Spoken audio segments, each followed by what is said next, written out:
प्रधानमंत्री ने क्या कुछ कहा, अगर इसकी बात करें तो सिडनी में जो कार्यक्रम हुआ वो बेहद, जिसको कहते हैं कि फायर ब्रांड कार्यक्रम था। प्रधानमंत्री अपने पूरे रंग में, अपने अंदाज में नजर आए और उन्होंने कहा कि एक समय था जब कहा जाता था कि भारत और ऑस्ट्रेलिया के संबंध को 3C यानी कॉमनवेल्थ, क्रिकेट और करी पर आधारित है। उसके बाद कहा गया कि भारत और ऑस्ट्रेलिया का संबंध 3D यानी डेमोक्रेसी, डायस्पोरा और दोस्ती पर आधारित है। कुछ लोगों ने यह भी कहा कि भारत और ऑस्ट्रेलिया के संबंध 3E यानी एनर्जी, इकोनॉमी और एजुकेशन पर आधारित है। लेकिन भारत ऑस्ट्रेलिया के ऐतिहासिक संबंधों का विस्तार उससे कहीं ज्यादा बहुत बड़ा है, इसका कैनवस बहुत विशाल है। भारत ऑस्ट्रेलिया के संबंधों को 3C डिफाइन करते हैं, ऐसा पहले कहा जाता था। ये कौन से 3C हैं? कॉमनवेल्थ, क्रिकेट और करी।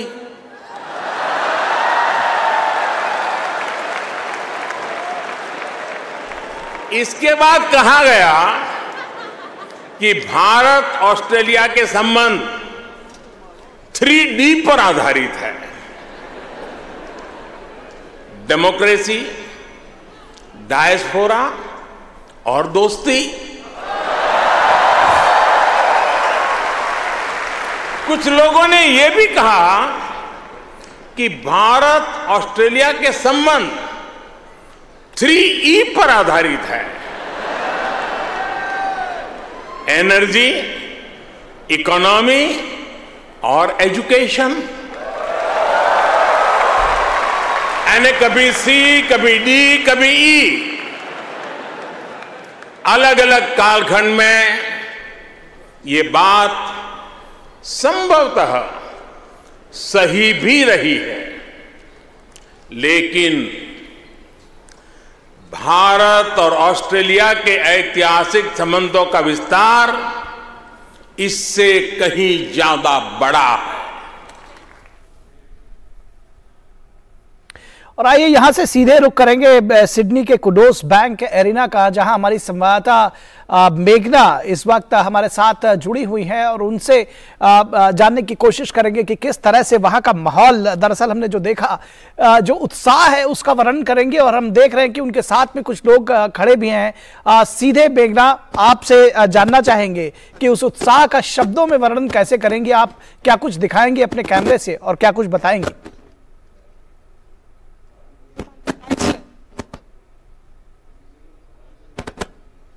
बिल्कुल, देखिए निखिल, अभी फिलहाल जैसे ही प्रधानमंत्री नरेंद्र मोदी इस एरिना से निकले, वैसे ही जो पूरी भीड़ थी उनके पीछे ही उनके साथ निकलने की, उनके साथ सेल्फीज खिंचवाने की कोशिश करते नजर आई, ऑटोग्राफ लेते हुए नजर आई। हमने देखा कि प्रधानमंत्री अल्बनीजी भी उनके साथ थे, उन्होंने भी कुछ लोगों के साथ सेल्फीज खींची हैं। हमारे साथ कुछ लोग भी मौजूद हैं और यहाँ हमारे साथ डिप्टी मेयर भी मौजूद हैं, उनसे बात करेंगे। मैम, बताइए कि can you please tell us how much of an excitement it was, an exciting event we can say here at the arena, at the Kudos Bank Arena? Hello, look, it's been absolutely phenomenal. I have never seen anything like it. It's been fantastic. The energy in the room was vibrant, and Prime Minister Modi spoke so well. He really ignited this passion and energy about India, and I particularly liked about his C, D and E, about, you know, what it stands for, and it was amazing. The crowd just loved him.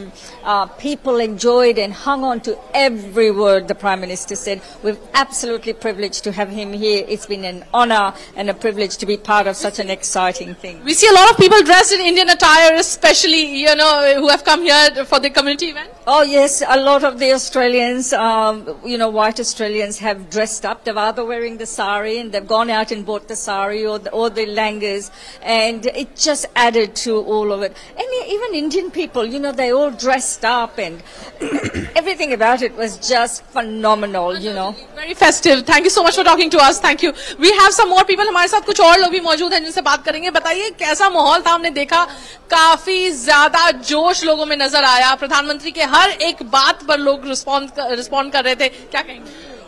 इतना अच्छा माहौल कि बता ही नहीं सकते, शब्दों में बयान नहीं किया जा सकता, इतना अच्छा माहौल था। और ऐसा मौका ऑस्ट्रेलिया में, सिडनी में रहते हुए हमें बहुत कम मिलता है, तो हम इस मौके का भरपूर आनंद लिया हमने और बहुत मजा आया। और मोदी जी क्या बोले हैं, मोदी है तो मुमकिन है। और भी यहाँ पर हम बिलोंग्स करने की कोशिश करेंगे कुछ लोगों से। मैम बताइए, खास तौर पर जो कल्चरल परफॉर्मेंसेस भी हुए, एक समा बांध दिया, पेट्रियोटिक फर्वर कहें या ट्रेडिशनल इंडियन डांस और म्यूजिक कहें, क्या पूरा माहौल रहा, कैसे देखा? बहुत अच्छा था। हमने इतना सारा डांस और सब कश्मीर से शुरू होकर पश्चिम बंगाल, तेलुगु का परफॉर्मेंस सबका वेलकम स्पीच दिखाया कि ये पंजाब से, ये उत्तर प्रदेश से, ये महाराष्ट्र से, सब कुछ ऐसा था जो हमने इमेजिन नहीं किया था। When I wake up this morning, I didn't know that this is going to happen. This is just like once in a lifetime. Nikhil, यहाँ पर आपको एक और बात बता दूं, यहाँ पर जितने भी भारतीय आए हुए हैं, कुछ ना कुछ भारतीयता उनमें नजर आ रही है। इनके झुमके देखिए, तिरंगे के रंग में इनके झुमके हैं, या बिंदी की बात करें तो बेशक कुछ ऐसी चीजें जो सभी लोगों ने यहाँ पर अपने तरीके से एक भारतीयता लाने की कोशिश की। और साथ ही प्रधानमंत्री नरेंद्र मोदी ने जब कहा कि आप जब आए भारत तो किसी अपने ऑस्ट्रेलिया फ्रेंड को जरूर लेकर आए, क्या कहेंगे इस बारे में? बेहतरीन आइडिया तो बेहतरीन है, बस हमारे जो फ्रेंड्स हैं वो अपना एयर फेयर दे दे, फिर हम जरूर लेकर आएंगे उन्हें अपने साथ। तो देखिए, जिस तरीके से यहाँ पर हमने देखा प्रधानमंत्री नरेंद्र मोदी ने इस एरिना में जिस तरीके से उनका स्वागत हुआ, पारंपरिक तरीके से जैसा जो स्वागत होता है, अगर जिसे हम कहते हैं स्मोकिंग सेरेमनी, उस तरीके से स्वागत हुआ। हमने देखा कई जो वैदिक मंत्र उच्चारण के साथ स्वागत भी हुआ। यहाँ पर काफी संख्या में लोग मौजूद थे। हम 2 दिन से देख रहे हैं, यहाँ पर तैयारियां चल रही थी और हम यहाँ पर भी दिखाएंगे, अभी भी यहाँ पर कई लोग मौजूद हैं। Sir, would like to speak to you. यहाँ पर और भी कुछ लोगों से रिएक्शंस लेते हैं, हम यहाँ पर बात करने की कोशिश करते हैं। यहाँ पर लीडर ऑफ ऑपोजिशन जो है वो मौजूद है, उनसे भी बात करेंगे। सर, तो देखिए, यहाँ पर जितने भी और भी लोग यहाँ पर जो आए हैं, अगर हम एमपीज की बात करें या यहाँ पे जो लीडर्स हैं उनसे बात करें। Sir, just a short reaction on prime minister Narendra Modi. Peter Dutton यहाँ पर मौजूद हैं, उनसे भी हम बात करेंगे, कुछ ही देर में कनेक्ट करने की कोशिश करेंगे। और भी यहाँ पर जो लोग हैं, हम देख रहे हैं कई मेयर्स भी आए हैं, डिप्टी मेयर्स आए हैं, और भी कई लोग यहाँ पर मौजूद हैं।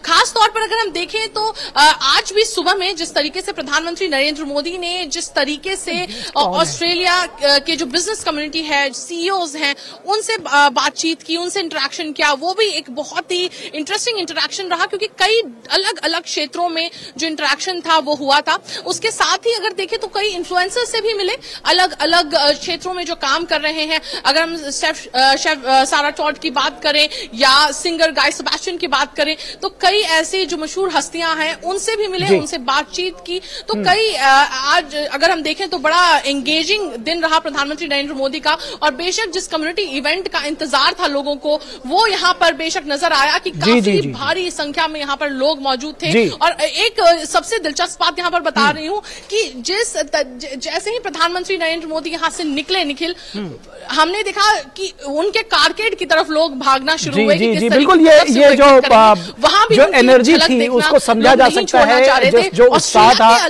जो उमंग था, वो समझा जा सकता था। मेघना, बहुत शुक्रिया आपका हमारे साथ जुड़ने के लिए। और जिस तरह से आपने देखा कि डिप्टी मेयर भी वहां साड़ी में सज धज कर पहुंची थी, एक भारतीयता की झलक, और एक भारतीयों के बीच में जो ऑस्ट्रेलियंस पहुंचे थे वो भी, उन्होंने भी भारतीय सभ्यता संस्कृति को अपनाने की कोशिश की थी। बेहद महत्वपूर्ण है ये सारे जो जेस्चर्स हैं, और इसको समझने की जरूरत है। फिलहाल इस वक्त में अगर हम सिडनी से बात कहें तो सिर्फ इतना ही, लेकिन इसके बाद हम आपको बताएंगे कि किस तरह से धरती के स्वर्ग पर यानी कश्मीर में G20 का समिट चल रहा है और ये कितना महत्वपूर्ण है, इसके बारे में बात करेंगे। लेकिन फिलहाल रुकेंगे एक छोटे से ब्रेक के लिए, कहीं मत जाइएगा, जल्द हाजिर होंगे। प्रधानमंत्री श्री नरेंद्र मोदी की अगुवाई में देश को खुले में शौच से मुक्त बनाने के लिए 2014 में आरंभ किया गया स्वच्छ भारत मिशन न केवल एक जन आंदोलन बना, बल्कि इसे विश्व की बड़ी व्यवहार परिवर्तन योजना का गौरव भी मिला। स्वच्छ भारत मिशन ग्रामीण की अपार सफलता के बाद जरूरत थी इस परिवर्तन को स्थायी बनाने की, और इस लक्ष्य को हासिल करने के लिए स्वच्छ भारत मिशन के दूसरे चरण यानी कि ODF+ की शुरुआत की गई। साथियों, खुले में शौच से मुक्ति के बाद अब दायित्व और बढ़ गया है। देश को ओडीएफ के बाद ओडीएफ प्लस बनाने के लक्ष्य पर काम चल रहा है। अब हमें कचरे से कंचन बनाने का काम को तेज करना है। पूरे देश में ओडीएफ प्लस या संपूर्ण स्वच्छता पर खास ध्यान दिया जा रहा है।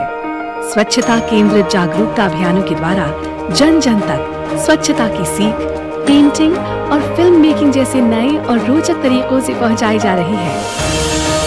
देश में स्वच्छता संवाद कार्यक्रमों का आयोजन किया गया, जिनमें लोगों ने पूरे उत्साह के साथ हिस्सा लिया और प्लास्टिक कचरे से देश को मुक्त कराने की शपथ ली। जैविक कचरे के निपटान और उससे अतिरिक्त आमदनी पाने के बारे में भी लोगों को जागरूक किया जा रहा है, जिससे बड़ी संख्या में लोग गोबर धन योजना से जुड़ रहे हैं और गोबर से बायोगैस एवं जैविक खाद के उत्पादन को बढ़ावा मिल रहा है। जैविक और रिसाइक्लेबल कचरे को अलग रखने और उसके उपचार पर विशेष ध्यान दिया जा रहा है। ग्रे वाटर प्रबंधन के अंतर्गत लाखों की संख्या में सोख्ता गड्ढों का निर्माण किया जा रहा है। इसके अलावा पुराने एक गड्ढे वाले शौचालयों को रेट्रोफिट करके 2 सोख्ता गड्ढों वाले शौचालयों में बदला जा रहा है और मल प्रबंधन पर भी विशेष ध्यान दिया जा रहा है। देश भर में लोगों का उत्साह और जन भागीदारी इस बात का प्रमाण है कि आत्मनिर्भरता का ये मॉडल लोगों तक पहुंच रहा है और हमारे गांव ओडीएफ से ओडीएफ प्लस की ओर अग्रसर हो रहे हैं। लेकिन देश को संपूर्ण स्वच्छ बनाने के इस अभियान को मंजिल तक पहुंचाने के लिए अभी हमें लंबा रास्ता तय करना है, जिसके लिए सभी देशवासी पूरे जज्बे से कोशिश कर रहे हैं और इन्हीं कोशिशों के कारण आज हमारा देश स्वच्छता से स्वावलंबन की ओर अग्रसर है।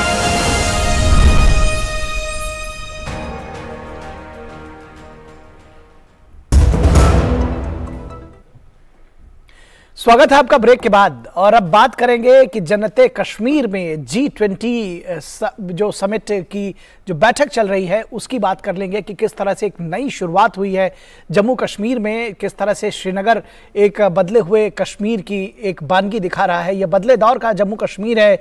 जम्मू कश्मीर एक नए युग का गवाह बन रहा है। नए दौर में नए संकल्प के साथ आज कश्मीर दुनिया के 20 आर्थिक शक्तियों के सम्मेलन G20 का अपनी धरती पर स्वागत कर रहा है। यह पहला मौका है जब जन्नते कश्मीर की जमीनी हकीकत से दुनिया रूबरू हो रही है और यह निश्चित तौर पर एक बड़ा एजेंडा है भारत के लिहाज से। G20 के टूरिज्म वर्किंग ग्रुप के इस सम्मेलन में दुनिया के 60 देशों ने शिरकत की है। स्थानीय लोग इस नई परंपरा का जमकर स्वागत कर रहे हैं। श्रीनगर में डल लेक के किनारे शेर कश्मीर इंटरनेशनल कन्वेंशन सेंटर में होने वाले सम्मेलन में टूरिज्म को लेकर चर्चा है। कश्मीर अपनी कुदरती खूबसूरती को इन विदेशी मेहमानों के सामने समृद्ध परंपरा और ठोस बुनियाद के चित्र प्रस्तुत कर रहा है। G20 टूरिज्म कार्य समूह की बैठक को लेकर पूरी वादी में गजब का उत्साह है, तो कश्मीर के लोग बेहद उत्साहित हैं इसको लेकर और वादी आने वाले विदेशी मेहमान जम्मू कश्मीर की खूबसूरती के बीच वादी की टूरिज्म पोटेंशियल की भी चर्चा कर रहे हैं कि किस तरह से यहाँ पर एक टूरिज्म पोटेंशियल बना है। टूरिज्म इंफ्रास्ट्रक्चर को लेकर इन वर्षों में कश्मीर ने काफ़ी प्रगति की है। पिछले साल ही यहाँ 50 लाख से ज़्यादा टूरिस्ट पहुंचे थे। आप समझ सकते हैं कि कितनी बड़ी संख्या है ये। जाहिर है कि अब बॉलीवुड से लेकर हॉलीवुड की शूटिंग के लिए कश्मीर महत्वपूर्ण लोकेशन बनने वाला है। प्रोपेगेंडा से दूर लोगों को जमीनी हकीकत को करीब से देखने का मौका मिल रहा है और जो प्रोपेगेंडा है वो बाहर गया है कहीं ना कहीं और फेक नैरेटिव जो है वो ध्वस्त हुआ है। आर्टिकल 370 हटने के बाद बदले हालात और इन्वेस्टर्स की बड़ी सक्रियता ने युवाओं को ज्यादा से ज्यादा अवसर प्रदान किए हैं और जैसा कि एलजी मनोज सिन्हा कहते हैं कि ये एक नए युग की शुरुआत है जहां विकास और अमन की असीम संभावनाएं हैं। ये बदले दौर का कश्मीर है, ये बदले दौर का भारत है। इसके साथ में आप देख सकते हैं कि किस तरह से जो पूरा एजेंडा है उसको एक धता बताया है कश्मीर ने और साथ ही साथ जो एक फेक नैरेटिव की पूरी दुनिया भर में प्रचार किया जा रहा था कश्मीर को लेकर के, उसको भी इस G20 की मीटिंग ने ध्वस्त किया है। और G20 शेरपा अमिताभ कांत ने क्या कुछ कहा, आइए सुनते हैं। The tourism sector has very critical role to play in skilling, reskilling and upskilling for the tourism sector, and all of us have to ensure that this skilling plays a very major process in new job creation. It will also pave the way for traditional and new sectors and areas of work in tourism, which will be dominated by MSMEs and startups in the coming year. The inclusion of Srinagar as a smart city is an incredible example for the world, where appropriate policy solutions have helped us to promote tourism and export-based sectors while focusing on sustainable tourism. Ladies and gentlemen, over the next 2 days, you will truly experience why this part of the world is called heaven on earth. As our Prime Minister, Mr. Narendra Modi, emphasizes, tourism is the jewel in India's crown, and tourism is a natural magnet for tourism with its alpine forest, high mountains, lakes, ski slopes and verdant valleys. और इस मौके पर जम्मू कश्मीर के उपराज्यपाल मनोज सिन्हा ने कश्मीर के विकास के लिए G20 बैठक को अहम बताया और प्रधानमंत्री नरेंद्र मोदी का आभार जताया। Jammu Kashmir has always been a center of wisdom, knowledge, inclusive culture and breathtaking landscape that is hamias. If there is a paradise on earth, it is this, it is this, it is this. So it is not surprising that in the modern days, one of the oldest travel guide books published at Lonely Planet chose to call Jammu Kashmir as Switzerland of India. Friends, for almost 30 years, this land of peaceful coexistence of almost all religious sects had to suffer state-sponsored terrorism by our neighboring country. However, under Narendra Modi ji, through development schemes that empowers masses and union territories' effective administration, isolated the terror ecosystem, which thrived with the support from across the border. तो आपने देखा कि किस तरह से मनोज सिन्हा ने भी एक बार फिर कहा कि अगर धरती पर कहीं स्वर्ग है तो वो कश्मीर में है, और इस बात को लोग आकर खासतौर पर जो विदेशी मेहमान हैं वो देख रहे हैं। 60 दुनिया भर के 60 देशों के ज़्यादा के प्रतिनिधि यहाँ पर इस पर्यटन वर्किंग ग्रुप की बैठक के लिए पहुँचे हैं, और आप समझ सकते हैं कि जिस तरह से बदली हुई परिस्थितियों में एक नए कश्मीर की झलक पूरी दुनिया देख रही है, वो अपने आप में बेहद महत्वपूर्ण है। हमारी संवाददाता रमा त्यागी इस पूरे विषय पर बातचीत करने के लिए हमारे साथ श्रीनगर से जुड़ रही हैं। नए कश्मीर का रिफ्लेक्शन अगर इसको कहा जाए G20 की इस बैठक को, किन मायनों में खास है ये तो आप बताएंगी ही। एक बदले हुए कश्मीर को पूरे दुनिया के सामने रख रही है ये G20 की बैठक, क्या कहेंगी रमा आप? बिल्कुल, यही सबसे महत्वपूर्ण बात है कि जो कश्मीर में बदलाव आया है, जो एक बदला हुआ कश्मीर है, जो नया कश्मीर है, उस कश्मीर के बारे में दुनिया को बताना। दुनिया भर से जो डेलीगेट्स आ गए हैं, जब वो खुद यहाँ पर आ रहे हैं, वो देख रहे हैं, वो महसूस कर रहे हैं, वो अपने प्रस्ताव रख रहे हैं, उनके जरिए जब ये बात जाएगी तो इसकी विश्वसनीयता अपने आप में और ज्यादा पुख्ता होगी। क्या यहाँ पर जो आवाम की आवाज है, क्या यहाँ पर लोग चाहते हैं, किस तरह से यहाँ पर जो यहाँ का पोटेंशियल है उसका विकास हो सकता है, किस तरह से उसे पूरी तरह से यूटिलाइज किया जा सकता है, किस तरह से टूरिज्म है, अदर इंडस्ट्रीज है, उसके नए रास्ते निकाले जा सकते हैं, अपने आप में बेहद महत्वपूर्ण। और जम्मू कश्मीर किस तरह से शांति, स्थायित्व, प्रगति और विकास की दिशा में आगे बढ़ रहा है, और इसमें जो जन भागीदारी है वो सबसे बड़ी बात है कि इसमें लोगों का सहयोग मिल रहा है, लोग जो चाहते हैं वो काम यहाँ पर हो रहे हैं। ये बात G20 के इस आयोजन से जो डेलीगेट्स हैं उनके माध्यम से बाहर जाएगी। ये अपने आप में एक पूरे विश्व भर में प्रखर होती हुई इस G20 की मीटिंग से दिखाई दे रही है। और दूसरी बात ये कि जो लोग अभी भी कुछ देश जो जम्मू कश्मीर की छवि को बिगाड़ना चाहते हैं, जो जम्मू कश्मीर के बारे में अनर्गल प्रलाप करते हैं, उनको यहाँ पर विदेशी डेलीगेट का आना और उनके थ्रू ये कहना कि कश्मीर जो सुना था धरती का स्वर्ग है, यहाँ आके महसूस भी किया है, यहाँ आकर हमने देखा भी है, तो ऐसे जो देश हैं उनके लिए एक बहुत बड़ा झटका है जो कश्मीर की इमेज को खराब करना चाहते हैं। तो अपने आप में एक बड़ा उद्देश्य न केवल जो कश्मीर की छवि है उसको लेकर, बल्कि कश्मीर में सही में जो विकास आ रहा है, जो विकास आएगा और यहाँ पर जो लोग चाहते हैं उनकी आशाओं के अनुरूप, उसके लिए सरकार की प्रतिबद्धता को ये मीटिंग दिखाती है। क्योंकि 370 के बाद ही नहीं ये सबसे बड़ा आयोजन है, बल्कि इससे पहले भी यहाँ के लोग खुद कहते हैं कि उन्होंने इतना बड़ा इंटरनेशनल आयोजन यहाँ पर से आतंकवाद की चाहे बात हो, अलगाववाद की चाहे बात हो, जो उन्हें भ्रमित किया जाता था, जो उनके दिमाग में कंफ्यूजन था, वो तो रमा आपको लगता है कि जो लोकल एस्पिरेशंस हैं, रमा आपको लगता है कि जो लोकल एस्पिरेशंस हैं, जो उनकी उम्मीदें आकांक्षाएं हैं, उनको भी पंख लगेंगे कहीं ना कहीं? क्योंकि देखा जा रहा है कि जिस तरह से ये एक अमन चैन के साथ में, आपने कहा कि जिस तरह से लोगों की भागीदारी है इसमें, ये एक बदले हुए कश्मीर की मिसाल है कि लोग इसमें साथ आ रहे हैं और कोई बंद, कोई हड़ताल नहीं जो पहले के दिनों में किसी जमाने में हुआ करती थी, आज वो बीते दिनों की बात हो चुकी है। ऐसे में जब इस तरह के आयोजन हो रहे हैं तो ये लोगों के एस्पिरेशंस को पंख दे रहे हैं कहीं ना कहीं।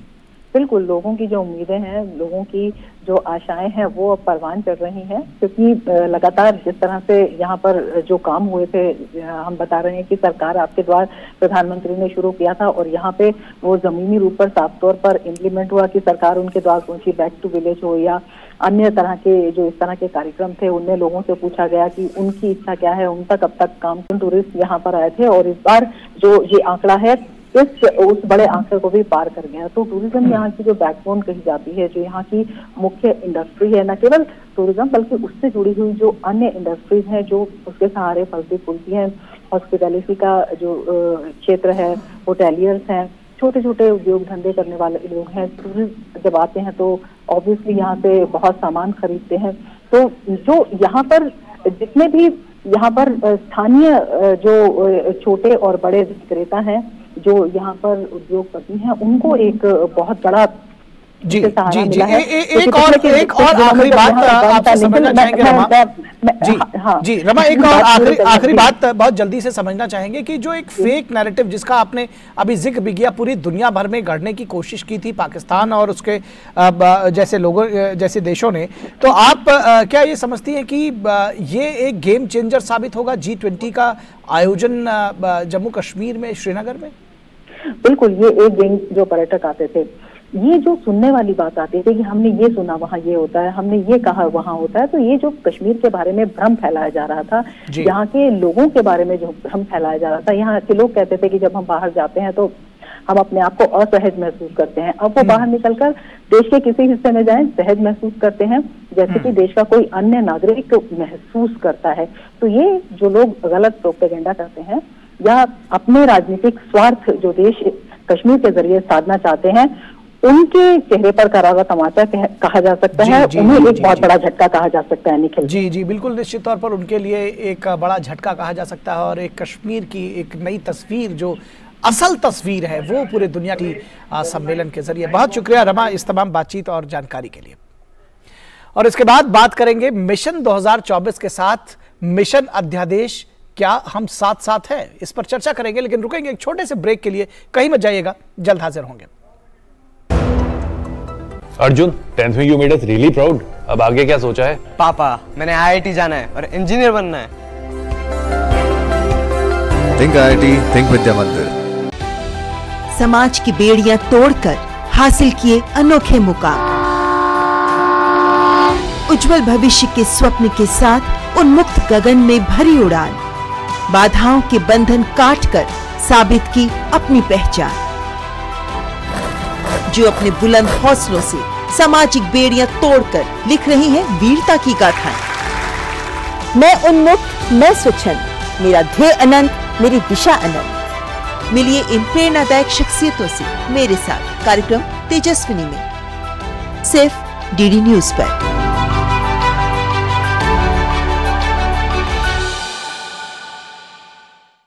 दिन भर की सुर्खियों से अलग खबरों की दुनिया और भी है। खबरें जो आपको दे नया नजरिया, खबरें जिसमें दिखे समाज की परछाई, ऐसी खबरें जो कहती हैं न्यू इंडिया की कहानी, खबरें जो है अनछुई, कुछ खट्टी कुछ मीठी, हम लाते हैं आपके लिए ढूंढकर। खबर हटकर, सोमवार से शुक्रवार सिर्फ DD न्यूज पर।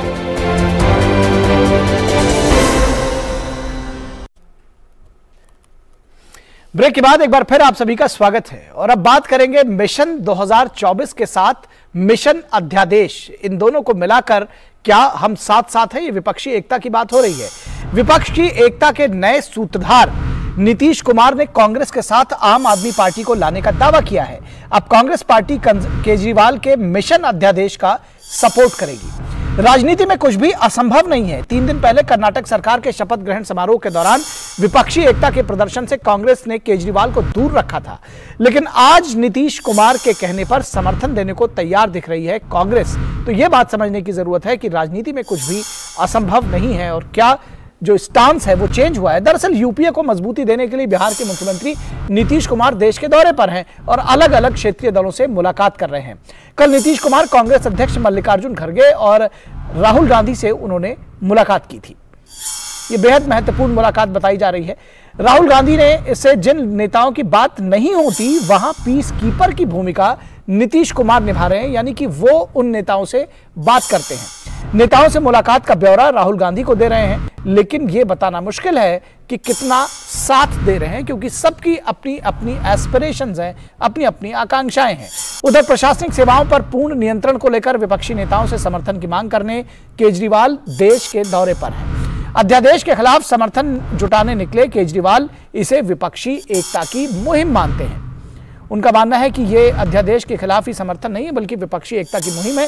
सवाल है कि दिल्ली हो या पंजाब, कांग्रेस की सियासी जमीन छीनकर केजरीवाल ने किया है अपना विस्तार। फिर कांग्रेस को इस साथ से आखिर क्या मिलेगा?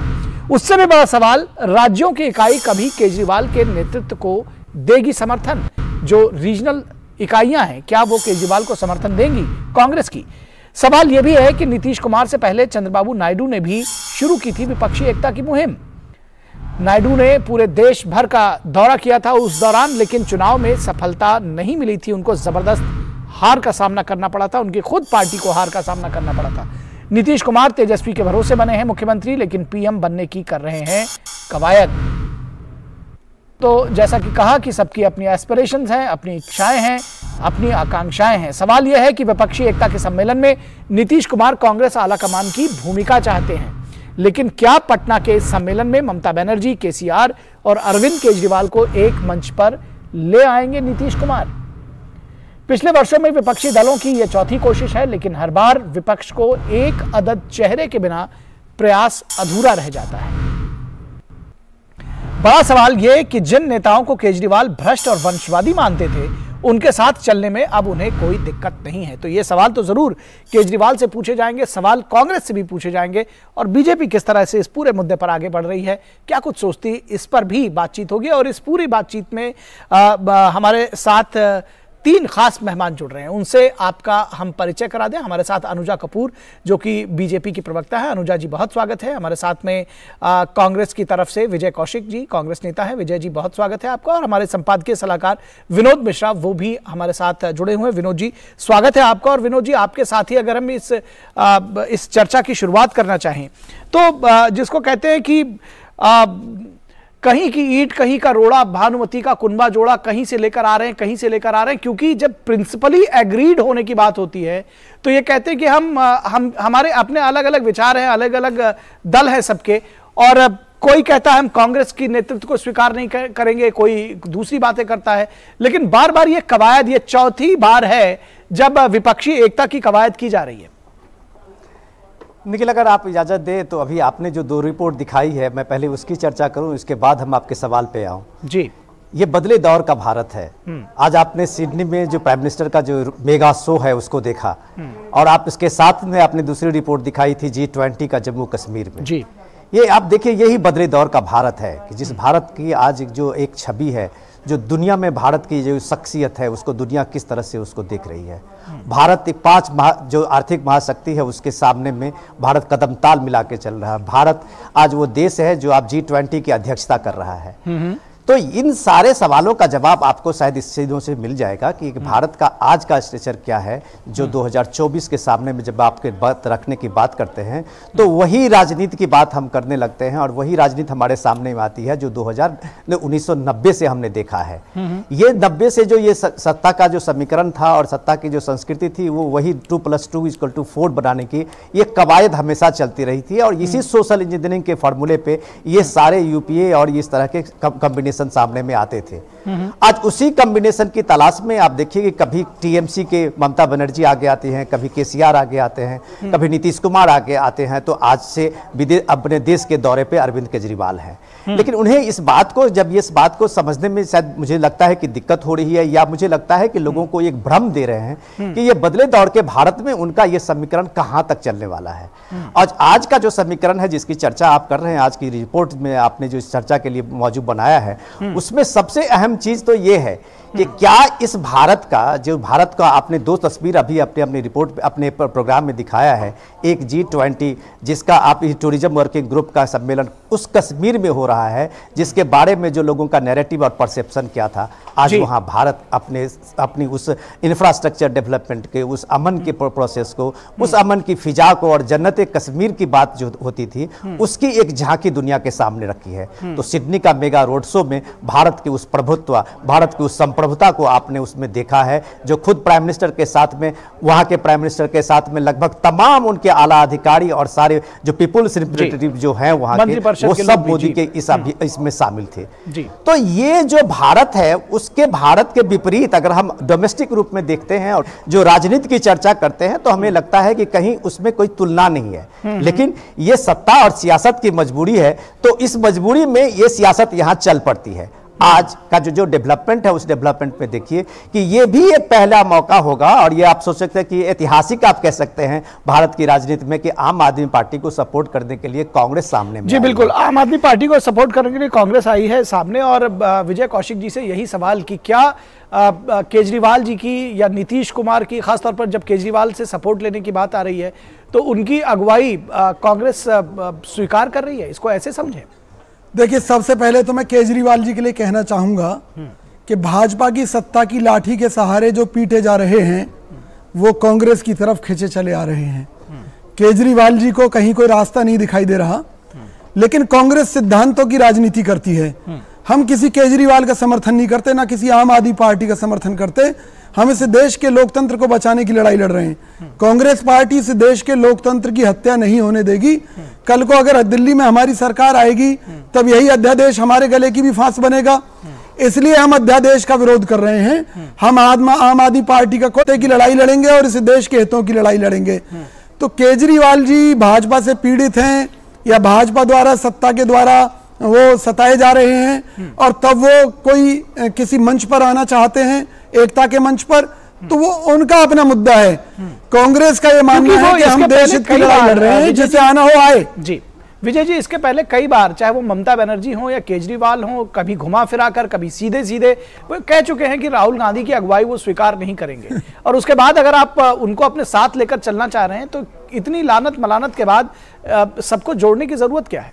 नहीं, हम किसी को नहीं लेने जा रहे, ना हम किसी के आगे हाथ जोड़ रहे। जिसे राहुल गांधी जी का, मल्लिकार्जुन खड़गे जी का नेतृत्व स्वीकार है, वो कांग्रेस के पास आए, और हमारे पास आना तो इनकी मजबूरी है। क्यों अब केजरीवाल देश भर में घूमने की बात कह रहे हैं, क्यों धक्के खाने की बात कह रहे हैं? कल तक भाजपा के साथ मिलकर कांग्रेस के खिलाफ वोट कटवा की भूमिका निभा रहे थे। आज जब मार लगने लगी भाजपा की सत्ता की लाठी से, तो क्यों अब विपक्षी एकता की बात करने लगे? तो ये उनका विषय है। कांग्रेस ने कभी उनके आगे हाथ नहीं जोड़े कि आप हमारे पास आइए। अरे हमने तो पहले समर्थन देकर देख लिया दिल्ली में, आज हमारी पार्टी की क्या स्थिति है दिल्ली में। तो ये उसी समर्थन की देन है, तो ऐसी गलती हम नहीं दोहराने वाले आगे। ठीक बात है। विजय जी का जो दरअसल अनुजा जी आपसे दो सवाल हैं। एक तो क्या आपको लगता नहीं कि ये कांग्रेस पार्टी का एक दर्द है जो विजय जी की बात से झलक रहा है कि कहीं ना कहीं आम आदमी पार्टी जो उनकी जमीन है वो उसको ले रही है, तो उनके साथ खड़े होने का सवाल ही नहीं पैदा होता है। दूसरी बात ये, आपको लगता है कि क्या बीजेपी को कुछ तैयारी करनी चाहिए? एक के बाद एक कवायद विपक्षी दल जो है वो किए जा रहे हैं, एक से नहीं पूरा पड़ता है तो दूसरे नेता निकल कर आते हैं, और दूसरे से नहीं पड़ता तो अब नीतीश कुमार निकल कर आए हैं। आपको लगता है कुछ तैयारी होनी चाहिए बीजेपी की तरफ से भी? निखिल जी नमस्कार, पहले तो आपको जी, नमस्कार। और सभी श्रोताओं को।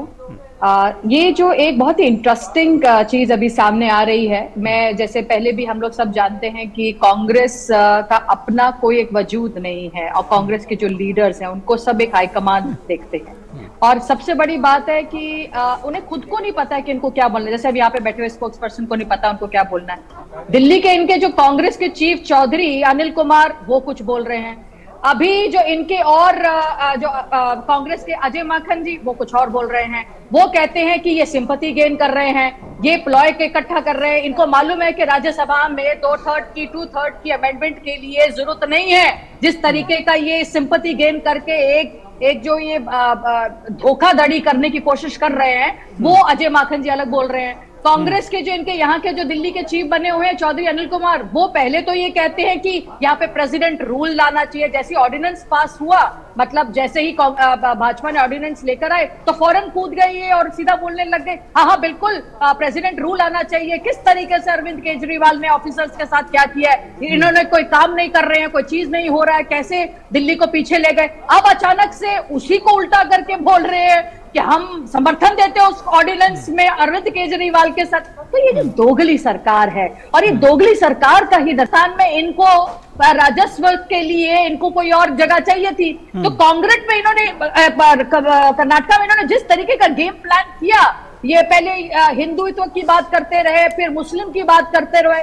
मुझे अच्छा लगता है कि अगर ये खड़े होते, क्योंकि तो शर्म की बात है बिल्कुल कांग्रेस के लिए कि 2013 में 8 सीट लेकर आए, 2015 में 0, 2020 में 0, 2022 में पंजाब में 18, 2022 में गुजरात में 17, और हर जगह पे अब ये देखिए निखिल भाई कि आम आदमी पार्टी के वोट काटती रही। और गोवा में तो आप समझ ही लीजिए क्या हुआ। तो इनको सोचने की बात है कि इन्होंने जिस तरीके से सत्ता की बात आज ये लोग कर रहे हैं, अरे कांग्रेस को ये मुझे लगता समझना चाहिए कि मोदी जो है वो आपका ही सिर्फ बीजेपी का प्रेसिडेंट के नाम से नहीं है। बीजेपी के प्रेसिडेंट जेपी नड्डा जी हैं, वो प्राइम मिनिस्टर है। प्राइम मिनिस्टर का मतलब होता है भारत के प्राइम मिनिस्टर, भारत के प्रधानमंत्री, जिनको प्यार करते हैं और जिनके पैर छुए जाते हैं। पैर छूने का मतलब हो गया संस्कृति को अपनाते हैं, जिन्हें कितने अवार्ड मिले हैं यूएई से, बहरीन से, सऊदी अरेबिया से, मालदीव से, रशिया से, अभी पैलेस्तीन, अफगानिस्तान, अभी दोपहर में से। तो अब ये समझिए कि किस तरीके से प्यार करते हैं। और दिल्ली को क्यों नहीं ऑर्डिनेंस मिलना चाहिए? दिल्ली को अरविंद केजरीवाल ने दिया ही क्या है? सारा कुछ तो प्रधानमंत्री दे रहे हैं। चलिए इसका जवाब ले लेते हैं। ठीक है, कितना कुछ है। आपसे जो दूसरा सवाल पूछा था कि आपकी जो बीजेपी की क्या कुछ तैयारी होगी, उस पर हम आपके पास वापस आएंगे। लेकिन विजय कौशिक जी, जिस तरह से अभी आपने देखा कि अनुजा जी कह रही हैं कि भाई आपके यहाँ तो जिसको कहते हैं कि मतभेद जैसी स्थिति दिख रही है, आप लोगों को पता ही नहीं है। राहुल गांधी ने वहां समर्थन दे दिया, उससे पहले जो आपके प्रदेश अध्यक्ष थे वो कह रहे थे कि नहीं जी बिल्कुल ठीक है, और केजरीवाल ने प्रदेश को कुछ नहीं दिया। अब आप समझ नहीं पा रहे हैं कि केजरीवाल ने दिल्ली को कुछ दिया या नहीं दिया, किस तरफ खड़े होना आपको? निश्चित तौर पर केजरीवाल सरकार की नीतियों के खिलाफ, उनके काले कारनामों के खिलाफ पूरी कांग्रेस एकजुट है, पहली बात। दूसरी बात, मैंने दिल्ली के ऊपर, वो हमारे ऊपर, हमारी सरकार के ऊपर लागू ना कर पाए। दिल्ली को लेकर हमारी पार्टी बेहद संजीदा है।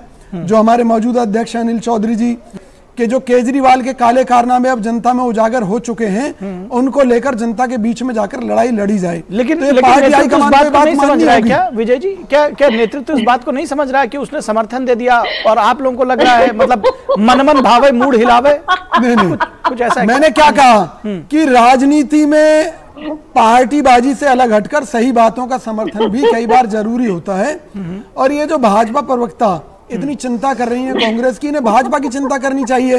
एक तरफ ये कह रही है कांग्रेस का वजूद कुछ नहीं है, दूसरी तरफ कर्नाटक में खुद मोदी जी गली गली घूमे, तब भी वहां उन्हें रिकॉर्ड हार का सामना करना पड़ा, हिमाचल में सामना करना पड़ा, अब कई राज्यों के चुनाव सामने हैं, इनकी हालत खराब है, इनको अपनी चिंता करनी चाहिए। मेरा ख्याल है भाजपा जितना समय राहुल गांधी जी के ऊपर लगाती है कि क्या खा रहे हैं, क्या पहन रहे हैं, क्या कर रहे हैं, उससे ज्यादा अगर वो जनता की महंगाई कम कैसे करें, उन्हें रोजगार कैसे दें, उन्हें दूसरी समस्याओं से कैसे बचाएं, 100 स्मार्ट सिटी कैसे बनाएं, इन पर ध्यान दिया होता तो आज भाजपा की इतनी दुर्गति ना होती। आज मोदी जी देश और दुनिया में जो जगह जगह भटक रहे हैं, केवल वो देश के प्रचार मंत्री के तौर पर ज्यादा मशहूर हो रहे हैं। खैर ये मोदी जी भटक रहे हैं, ये आपने दरअसल चर्चा ही पूरी कहीं भटका दी। विजय जी, मोदी जी जिस दौरे पर गए हैं और इससे पहले कि मैं अनुजा जी आपके पास आऊं, मैं विनोद मिश्रा जी को जोड़ना चाहूंगा। विनोद मिश्रा जी, ये जो पूरी सियासत है, कहीं आपको लगता है कि एक बार फिर ये लगता है कि जो कांग्रेस नेतृत्व है वो नीचे जो कार्यकर्ता है उनसे उसने सलाह मशविरा नहीं लिया है, या फिर वो समझ नहीं पा रहे हैं कि केजरीवाल को छोड़ें, ना उगलते बन रहा है ना निगलते बन रहा है, जैसा कि मैंने कहा कि मन भावे मूड हिलावे।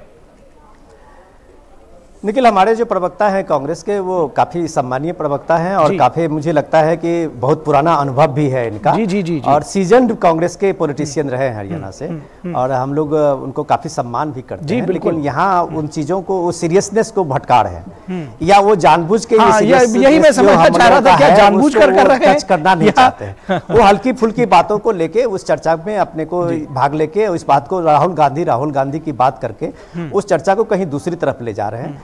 उनके सामने में मेरा विनम्र निवेदन है कि हमारा जो आज का डिस्कशन है उस चीज को समझे कि आखिर कांग्रेस की क्या मजबूरी है कि कांग्रेस एक राष्ट्रीय पार्टी है, उसको नीतीश कुमार जैसे एक पॉलिटिकल लीडर बिहार से, जिनकी बिहार में अपनी अब कोई मान्यता नहीं है, वो तीसरे नंबर की पार्टी है, जो तेजस्वी के भरोसे वहां पे मुख्यमंत्री बने हैं, उनको नेशनल स्टेज पे लाके वो पीस कीपर के भूमिका में उनको सामने में लाया है।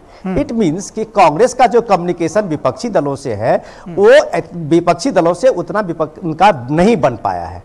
क्यों ऐसी मजबूरी थी कि अगर कर्नाटक में उन्होंने केजरीवाल को उस जो उनका एक शक्ति प्रदर्शन का एक बड़ा प्रचंड ये था वो शपथ ग्रहण समारोह में, तो उसमें केजरीवाल को क्यों दूर रखा गया था, क्यों केसीआर को दूर रखा गया था, और उसके बदले में अगले दिन नीतीश कुमार को इस बात के लिए खुद खड़गे साहब और राहुल गांधी ने परमिट किया था कि वो अध्यादेश के मामले में केजरीवाल को सपोर्ट करने के लिए तैयार हैं, तब जाके उन्होंने उससे बात की थी। तो ये बात तो शायद मुझे लगता है कि हमारे प्रवक्ता इस बात को यहाँ नहीं समझेंगे और ना समझाने की कोशिश करेंगे हम लोगों को। मैं दूसरी बात कह रहा हूँ कि आखिर ये इसमें अलग अलग धुरी और अलग अलग जो चेहरे बनाए जा रहे हैं उसकी क्या मजबूरी है। इसकी मजबूरी है कि राहुल गांधी खुद जो विपक्ष के और पार्टियां हैं उनमें स्वीकार्य नहीं है।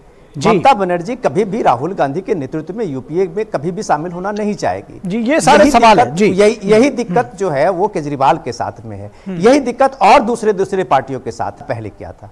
आपको याद होगा कि चंद्रबाबू नायडू ने बिल्कुल याद है, सबसे पहले आगे आए थे और सारे विपक्ष के जो सीएम थे और बड़े जो कद्दावर लीडर थे उनको जोड़ने का काम शुरू किया हुआ। लेकिन नतीजा क्या हुआ, चंद्रबाबू नायडू ने तो अपनी सत्ता जो गवाई सो गवाई, अपनी पार्टी का भी 2 सीटें वो नहीं जिता पाए थे आंध्र प्रदेश में। तो ये सारी चीजें ये देश के लोगों ने देखा है। लेकिन मैं जब हम लोग अपनी बात कर रहे थे और उसी डिस्कशन में हम लोग इस बात की चर्चा कर रहे थे जो आज ऑस्ट्रेलिया में प्राइम मिनिस्टर मोदी का जो रोड शो था, मेगा शो था, उसी की बात करते हुए मैंने कहा था, इसका जिक्र किया था, ये बदले दौर का भारत है।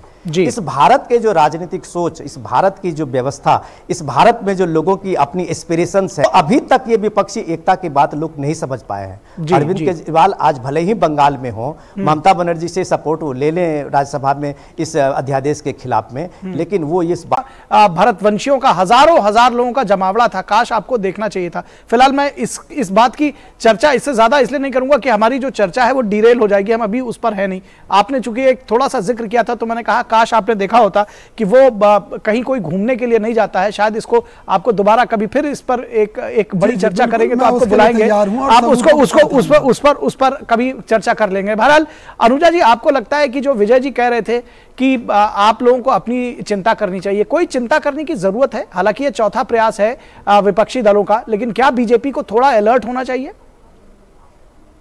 अगर भाजपा को चिंता करने की जरूरत होती तो वो आप ये देखिए कि चौथी बार ऑपोजिशन पार्टी अपने आप में अमेंडमेंट नहीं करती। तो इसका मतलब कि मोदी जी के विपक्ष में नो वैकेंसी है। कहते हैं कि ये अपने में से देखिए किसी एक पार्टी में हिम्मत नहीं है कि वो एक अपना फेस मोदी जी के ऑपोजिट दे सके। कितने बेचारी पोजीशन पे है ऑपोजिशन, कि कैसे बेहाल खड़ी है कि ये यही ढूंढते रहते हैं कि हम किसको पीएम के ऑपोजिट करें। और सबसे बड़ी बात है निखिल जी कि ये भारतवर्ष में, भारत देश में एक पीएम की मोदी जी की शक्ल को नहीं काउंटर कर रहे, ये विश्व में काउंटर कर रहे हैं, क्योंकि मोदी जी विश्व प्रिय, उनके लोकप्रिय प्रधानमंत्री बने हुए हैं। तो ये जो फेस को काउंटर कैसे करेंगे? जी ये तो भारत कह रहा था, चाह रहा था कि इसको विजय जी थोड़ी देर पहले जो हुआ है उसको देखें। आप अपनी बात बहुत जल्दी से खत्म करें जी। तो मैं अब यही कहना चाहूंगी कि कांग्रेस को आंखें खोलनी चाहिए। आपको कोई पसंद नहीं करता है और यही एक पोजीशन है कि आप अलायंस ढूंढते रहते हैं। आपको ये लगता है हम इसके साथ करें, हम उसके साथ करें। और सबसे बड़ी बात है, इसीलिए राहुल गांधी अभी यूएस जाने वाले हैं, क्योंकि इनको लगा, देखिए मुझे लगता है कि मोदी जी जो हमारे यशस्वी प्रधानमंत्री हैं वो सबको एक लेसन दे रहे हैं कि किस तरीके से गुड गवर्नेंस करनी चाहिए, किस तरीके से विश्व में आप ये जिनको कहते थे ना घूमना, ये आज घूमना इनको नजर आ गया कि किस तरीके से वो इनके साथ खड़े हैं। ये भारत विजय जी से इसका जवाब ले लेते हैं अनुजा जी। अनुजा जी, विजय जी से जवाब ले लेते हैं। विजय जी, आप जो अपनी बात कहेंगे उसके साथ साथ एक बात बताइए, मुझको ऐसा लग रहा है और आप बेहतर बताएंगे कि क्या जिनके साथ कहीं सहज संबंध नहीं है कांग्रेस के, तो उनको जोड़ने की भूमिका, ये कहें कि यूपीए के रीयूनियन की भूमिका राहुल गांधी ने या कांग्रेस पार्टी ने नीतीश कुमार पर छोड़ रखी है? अगर वो नहीं तो कांग्रेस अकेले एकला चलो रे की बात क्यों नहीं कहती? इतनी बड़ी पार्टी वो कहते भाई हम आप लोगों का साथ नहीं चाहिए, हम खुद लड़ लेंगे। कांग्रेस पार्टी इस बात को कई बार कह चुकी है, ऑन रिकॉर्ड कह चुकी है कि हम अपने दम पर चुनाव लड़ेंगे, हमें किसी की जरूरत नहीं है। जिसे आना हो हमारी नीतियों का समर्थन करने के लिए हमारे पास आए, हम किसी के पास नहीं जा रहे। बड़ी सीधी सी बात है, पहली बात। दूसरी बात, मान लीजिए माननीय मोदी जी की बात आ रही है, बहन जी कह रही हैं विश्व प्रसिद्ध, ये प्रसिद्ध, विश्व में प्रसिद्ध हो सकते हैं, इतने प्रसिद्ध हैं। 40 लाख करोड़ का कर्जा था 70 साल में, और जो कि 140 लाख पर हम चर्चा करेंगे तो आप शायद 100 मैं चाहता हूं कि आप बिल्कुल विषय पर रहें, विषयांतर ना करें। मैं बिल्कुल कुछ भी बोलकर विषयांतर नहीं जाना चाह रहा। मुझे मैं दिल्ली के बारे में केवल एक बात कहूंगा, दिल्ली के अंदर भी हम जबरदस्त लड़ाई। विनोद जी आ रहा हूं आपके पास। विनोद जी, शराब नीति का विरोध किया, जो दिल्ली को बिल्डरों के हाथों बेच रहे हैं, जो घोटाले कर रहे हैं जी, लेकिन अध्यादेश पर साथ खड़े, लेकिन अध्यादेश पर साथ खड़े है ना। देखिए अध्यादेश वाला मुद्दा मैंने बता दिया, पार्टी में बैठक हुई थी, चर्चा हुई थी, और उसमें यह तय हुआ था कि अगर आज हम इस अध्यादेश का विरोध नहीं करते तो कल को ये हमारी सरकार के ठीक है। चलिए वो आपको ऐसा लगता है। विनोद मिश्रा जी। जी देखिए, मैं विजय जी जो बात कर रहे थे, मैं उनकी बात को कई हद तक सपोर्ट भी करता हूं और कई हद तक जो है उनकी बात को मैं इसलिए कॉन्ट्राडिक्शन मानता हूं कि विजय जी कहीं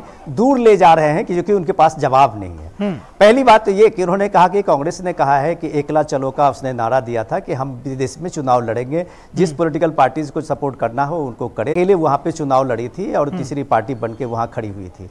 तो यही ममता बनर्जी का विरोध है। ममता बनर्जी ने जो पिछले हफ्ते में एक प्रेस कॉन्फ्रेंस किया था, उसमें कांग्रेस के इसी डबल स्टैंडर्ड को उसने एक तरह से एक्सपोज किया था। ममता बनर्जी ने कहा था कि भाई सीधे सीधे हमने तो कांग्रेस के लिए दूसरी रीजनल पार्टियां त्याग करती है, जैसे उन्होंने अपने बारे में कहा कि टीएमसी कर्नाटक में अपना कैंडिडेट नहीं दिया, तो उसी तरह से कम पश्चिम बंगाल में आते आते कांग्रेस को यह बात समझनी चाहिए कि कोई जनाधार यहां नहीं है, तो बंगाल में भी टीएमसी को सपोर्ट करना चाहिए। तो यही बात जो अखिलेश यादव कहते हैं, वही बात बिहार में तेजस्वी यादव कहते हैं कि ड्राइविंग सीट पे आप वहां के रीजनल पार्टी को रहने दीजिए। तो फिर ये कांग्रेस क्या दिल्ली तक ही अपनी भूमिका रखे?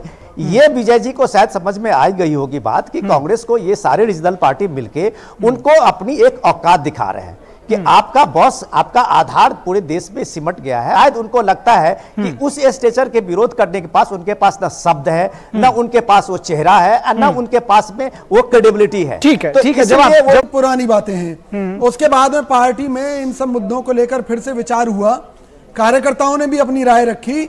पिछला रिकॉर्ड भी खंगाला गया कि जब जब हमने क्षेत्रीय दलों से गठबंधन किया, वहां हमारी पार्टी उन स्टेटों में खत्म होती चली गई। तो इसलिए हमने निर्णय लिया, कर्नाटक में आप देख लीजिए, मध्य प्रदेश में हम अपने दम पर लड़ेंगे, हरियाणा में हम अपने दम पर लड़ेंगे, राजस्थान में हम अपने दम पर लड़ेंगे। हम कोई गठबंधन नहीं करने जा रहे जी, क्योंकि गठबंधन की राजनीति ने कांग्रेस को बहुत बड़ा नुकसान। तो आपको लग रहा है कि आप लोगों ने रणनीति अपनी बदल ली है? फिलहाल रणनीति क्या बीजेपी के हैं? बहुत आखिरी शब्द अब इस चर्चा पे आ चुके हैं, आखिरी पड़ाव पे। अनुजा जी, आपको लगता है कि बीजेपी को कोई नई रणनीति बनाने की जरूरत है इस विपक्षी एका के साथ में? जी नहीं, कुछ नहीं, हमें कोई बनाने की जरूरत नहीं है। गुड गवर्नेंस से हम लोग आगे चल रहे हैं, लोग हमसे खुश हैं, हमारे काम से खुश हैं। हम लोग राजनीति सड़क पर बैठकर इन लोगों की तरह नहीं करते, हम काम करते हैं और काम की जो राजनीति है वो इन्हें नहीं आती है। हम लोग करते हैं काम।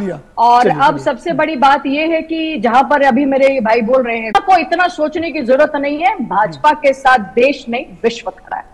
चलिए इस चर्चा को यही विराम देंगे फिलहाल। अनुजा जी आपका बहुत शुक्रिया और विनोद मिश्रा जी बहुत शुक्रिया और हमारे साथ में कांग्रेस नेता विजय जी जुड़े हुए थे। विजय कौशिक जी आपका भी बहुत शुक्रिया इस चर्चा में हमारे साथ जुड़ने के लिए और अपने विचार हमारे साथ साझा करने के लिए। और इसके बाद बात कर लेते हैं, आज एक बेहद महत्वपूर्ण बदलाव की शुरुआत हुई है। दरअसल बदलाव इसको अगर कहा जाए कि 2000 रुपए के नोट जो हैं वो आज से बदले जा रहे हैं। तो बिना हड़बड़ी के, बिना किसी शक शुबा के 2000 रुपए के नोट आप बदल सकते हैं। किसी भी बैंक शाखा में जाकर बदलें या जमा किए जा सकते हैं करेंसी नोट। तो इसकी शुरुआत आज से हो चुकी है। 30 सितंबर तक ये नोट बदले जा सकते हैं या खाते में जमा किए जा सकते हैं। 2000 रुपए के नोट बदले जाएंगे और एक समय में नोट बदलने की सीमा 20,000 रुपए होगी। नोट बदलने वालों की संख्या को देखते हुए बैंकों ने किए हैं पुख्ता इंतजाम। बैंक सुनिश्चित करें, ये आरबीआई ने निर्देश दिया है। बैंकों की तैयारी पूरी है। 4 महीने से अधिक का वक्त है और लोगों के को किसी भी तरह पॉलिसी के तहत खराब गुणवत्ता वाले नोटों की सीरीज जारी करने का निर्णय लिया गया था। यह जवाब उन लोगों के लिए है जो कहते थे कि 2000 रुपए के नोट को जारी ही क्यों किया गया। तो संचालन में पर्याप्त मात्रा में अन्य मूल्य वर्ग के नोट जब उपलब्ध हो गए तो 2000 रुपए के नोट जारी करने का उद्देश्य पूरा नोटों का 37.3% थे। 31 मार्च 2023 को यह घटकर 3,62,000 करोड़ रुपए रह गया। ये संचालन में नोटों का 10.8% है। तो यह भी देखा गया है कि 2000 के बैंक नोट लेन देन के लिए आमतौर पर उपयोग में नहीं लिए जा रहे हैं। और आरबीआई गवर्नर शक्तिकांत दास ने कहा कि 2000 रुपए के नोट बदलने के लिए लोगों के पास 4 महीने से अधिक का वक्त है। ऐसे में बिना किसी हड़बड़ी के आराम से आप नोट बदलवा सकते हैं। किसी भी तरह से परेशान होने की कोई जरूरत नहीं है।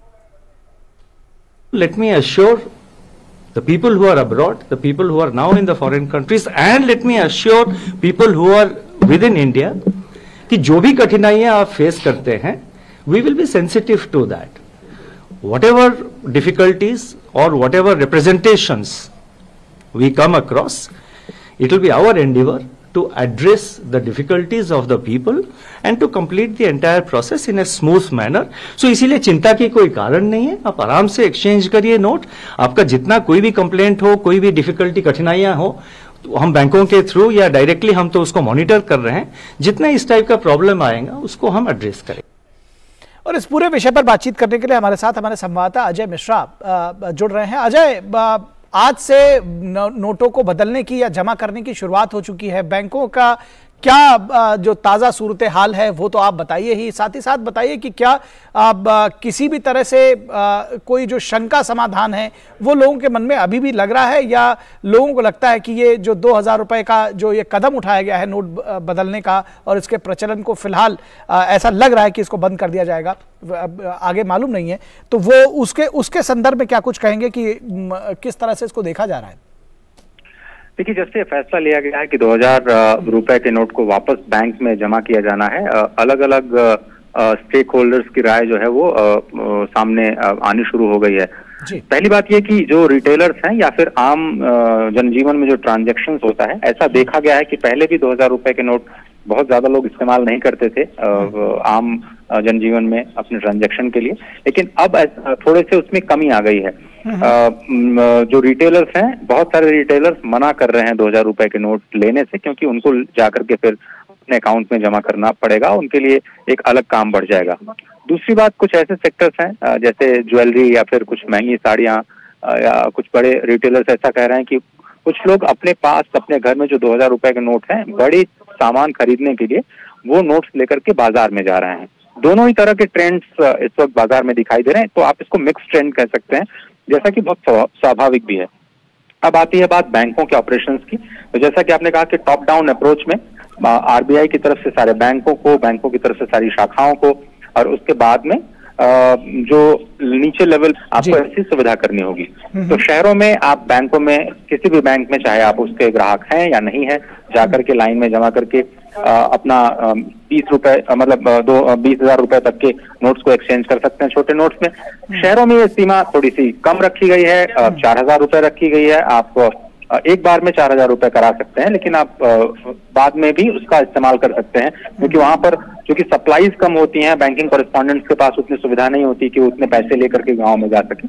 तो ये चीज देखी जा रही है। आज एक सवाल होता है कि क्या पोस्ट ऑफिस में आप जाकर के जमा कर सकते हैं, तो बैंकों में जो एक्सचेंज वाली प्रक्रिया है वो बिल्कुल खाते में जी, हाँ जी, खाते में बिल्कुल जमा हो सकेगा, उस पर किसी भी तरह की पाबंदी नहीं है। हाँ, ये कहा गया है उस आरबीआई के नोटिफिकेशन में कि आपको अपने केवाईसी का ध्यान रखना होगा। मान लीजिए कोई बड़ी संख्या में कैश जमा करना चाहता है तो ऑब्वियसली आपको अपना आइडेंटिफिकेशन देना होगा और उनको बताना होगा, और बैंकों को भी स्पष्ट निर्देश दिए गए हैं कि आपने कितनी संख्या में एक दिन में कितने नोट जमा किए या फिर कितने एक्सचेंज किए, उसका ब्यौरा अपने पास लेजर रखना होगा। और जब आरबीआई मांगेगा या बैंक की जो मुख्य शाखा है वहां पर आपको जमा करना होगा उस शाखा को, तो वो सारे के सारे डिटेल्स बैंकों के पास रहेंगी कि उन्होंने एक दिन में कितना एक्सचेंज या जमा किया है। और ऑब्वियसली जो बड़ी संख्या में मान लीजिए किसी के पास 100 करोड़ या 200 करोड़ रुपए का कैश पड़ा हुआ है और आप उसको जाकर के बैंक में देते हैं, तो आपको अपने केवाईसी नियमों का पालन तो करना ही होगा, और